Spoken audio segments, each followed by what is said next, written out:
অসম আত্মনিৰ্ভৰ আঁচনিৰ ওপৰত বহুতে ডাঙৰ এটা আপডেট আহিছে আৰু এই আপডেটটো মই আপোনালোকক নিদিওঁ। হিমন্ত বিশ্ব শৰ্মা ছাৰে আপোনালোকক নিজ মুখেৰে ক'ব যে এখন কেবিনেট বৈঠকত হিমন্ত বিশ্ব শৰ্মা ছাৰে কি কৈছিল যে অসম আত্মনিৰ্ভৰ আঁচনিৰ ওপৰত কি নতুনকৈ আপডেট আহিছে আপোনালোকে তেখেতৰ মুখেৰে শুনক।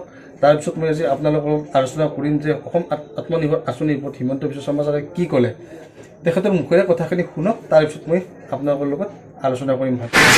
আজি আমাৰ কেবিনেটে মুখ্যমন্ত্ৰীৰ আত্মনিৰ্ভৰ অসম অভিযান আঁচনিৰ অধীনত আৰু ৭৫,০০০ নিবনুৱা যুৱতীক ঋণ আৰু ৰাজসাহায্য প্ৰদান কৰাৰ যিখন আঁচনি আমাৰ চলি আছে, সেই আঁচনিখনৰ বাবেও অতিৰিক্ত পুঁজি মঞ্জুৰি।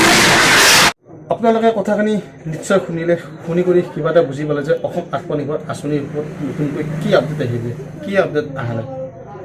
তেখেতে বৰ্তমানলৈকে খুলি ক'ব নোৱাৰিলে যে অসম আত্মনিৰ্ভৰ আঁচনিৰ ফাইনেল ছাবমিট কেতিয়া হ'ব, এতিয়ালৈকে খুলি ক'ব নোৱাৰিলে যে অসম আত্মনিৰ্ভৰ আঁচনিটোৰ কথাহে ক'লে, কিন্তু কেতিয়া আপডেট হ'ব, কেতিয়ালৈ অপেন হ'ব ৱেবছাইটটো, তাৰ বিষয়ে একো কথাই নক'লে। গতিকে আপোনালোকে বুজি লওক যে অসম আত্মনিৰ্ভৰ আঁচনিত কি হ'ব গৈ আছে।